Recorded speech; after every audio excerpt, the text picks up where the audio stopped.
मला सीएम साहेबांचा फोन आलाय, सीएम साहेबांचा आदेश आहे, शेखर भाऊ तुम्हाला भविष्यात आम्ही आमदार करणार आहे, तुम्ही आता माघार घ्या, अन्यथा तुम्ही कमळ चिन्हावर लढा. पण मी त्यांना सांगितलं की कमळ चिन्हावर लढायची परिस्थिती नाही, कारण मी तुमच्याकडे भारतीय जनता पार्टीत मी प्रवेश केला.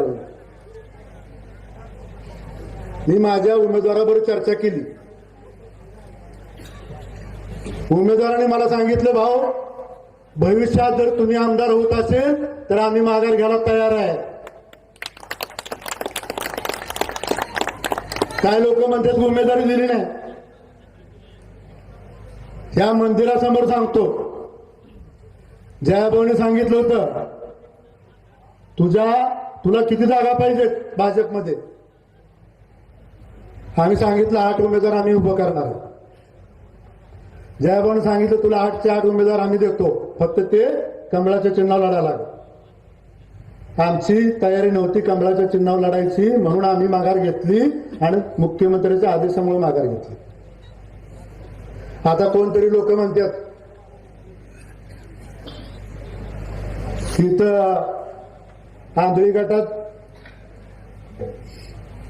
चर्चा चालली, शेखर भाऊच्या घरातली उमेदवारी होणार आहे आणि शेवटच्या क्षणी शेखर भाऊ माघार घेतात. रमेश भाऊ हा शेखर गोरे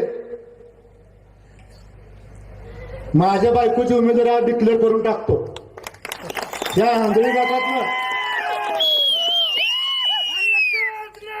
त्या आंधळी गटातनं जिल्हा परिषदेला, आणि ती पण माझी बायको कमळ चिन्हावर लढेल एवढं पण तुम्हाला सांगतो.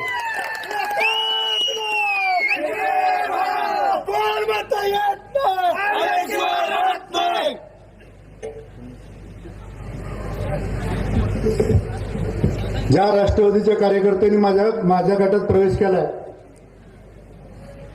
जरी मी भविष्यात जरी माझी बायको जिल्हा परिषद सदस्य झाली,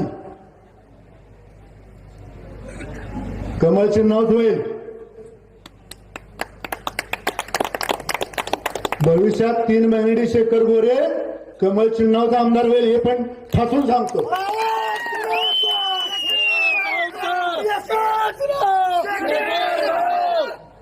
मी जरी भविष्यात आमदार झालो, भाजपचा आमदार झालो, माझी बायको जरी भाजपची जिल्हा परिषद सदस्य झाली, तरी पण जयाभाऊची पार्टी, जयाभाऊचा ग्रुप वेगळा असेल. मला राष्ट्रवादीच्या लोकांना सांगायचंय, तुम्ही माझ्यावर विश्वास ठेवून आलाय.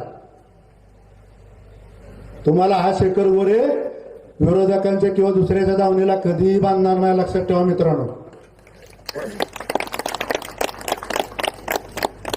जरी भाजपचे मंत्री जयाभाऊ असतील, भविष्यात मी आमदार भाजपचाच असेल, तरी पण शेखर भाऊ गोरेचा गट वेगळा असेल आणि जयाभाऊ गोरेचा गट वेगळा असेल. जयाभाऊच्या गटाचं शेखर गोरेच्या गटाचं ज्या त्या गावात जमलं तर ठीक, नाहीतर रमेश भाऊ तुम्हाला सांगतो, ग्रामपंचायत पण शेखर गोरे गटाचीच असेल आणि सोसायटी पण शेखर गोरे गटाचीच असेल.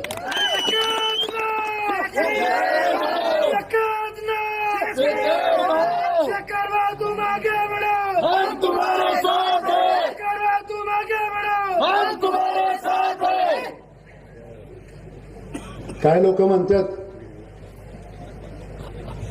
मानखटामध्ये 9 गट आहेत, मानमध्ये 5 गट आहेत, खटाव तालुक्यात 4 गट आहेत.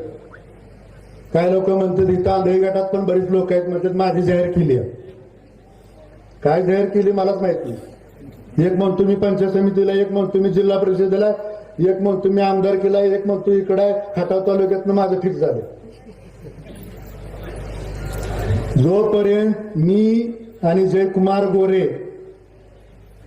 आम्ही दोघं बसत नाही, तोपर्यंत कुठल्याही गटातली, मानमधल्या 5 गटातली आणि खटाव तालुक्यातल्या 4 गटातली कुठलीही उमेदवारी फायनल नाही म्हणजे नाही.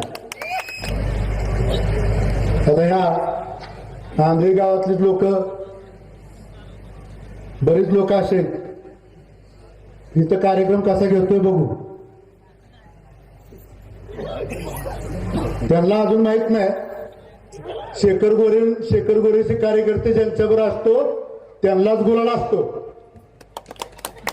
2014ला रमेश भाऊ आपण विजयसिंह मोहिते पाटला बरोबर गेलो होतो. विजयसिंह मोहिते पाटील निवडून आले.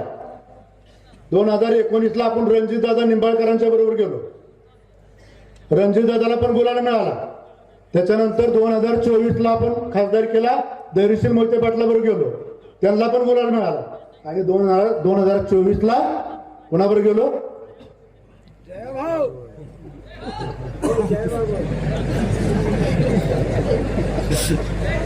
2024ला आपण जयभाऊच्या बरोबर गेलो आणि त्यांना पण गुलाल मिळाला. त्यामुळे आंधळी गावातील काही लोकांना त्यांनी लक्षात ठेवलं पाहिजे, आम्ही जिकडे जातो तिकडेच गुलाल असतो. आम्ही चुकून इकडे तिकडे गेलो तर घोटाळा होईल. त्यामुळं अजिबात काळजी करू नका आणि दादागिरी करायची तर विषय सोडून दे. जे कार्यकर्ते राष्ट्रवादी पक्षातून आले आणि माझे जुने कार्यकर्ते, त्या कार्यकर्त्यांनी एवढंच लक्षात ठेवा, तुमच्या केसालाही धक्का लागणार नाही. हा शेखर गोरे तुमच्या पाठीशी ठामपणे उभा आहे.